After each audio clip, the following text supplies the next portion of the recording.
Основная борьба между пилотами раллийных болидов развернулась на двух асфальтовых спецучастках – Сурхахи-Алхасты и Алкун-Таргим, а это 80 километров отличного асфальтового покрытия с быстрыми поворотами и мостами. Часть трассы прошла вдоль берега Быстрой Асы. Здесь пилотам надо быть особенно внимательными, чтобы не попасть в ее бурный поток, ведь на отдельных участках пилоты разгонялись до 200 км в час. Любая ошибка может стоить команде драгоценных секунд или даже возможности продолжить гонку. Это ралли не стало исключением, и часть экипажей сошла с дистанции, не справившись с управлением, а кого-то подвела техника. Фаворит гонки Дмитрий Зорин на оранжевой Subaru Impreza из-за технических неполадок не смог доехать до финиша.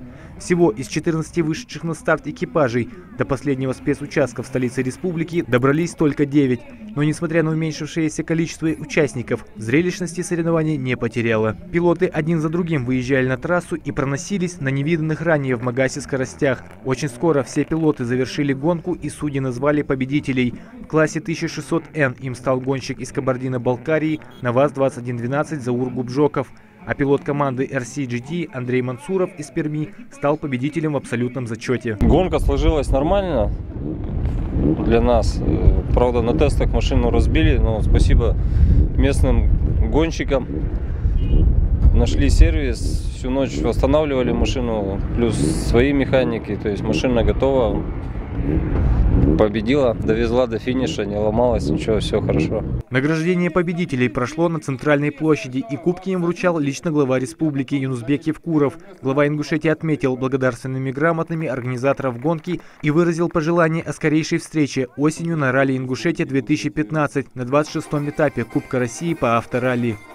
Отличительная особенность ралли в Ингушетии – это компактность, близкое расположение спецучастков от штаба ралли и удивительно красивые техничные спецучастки по совершенно новым дорогам в горном районе республики.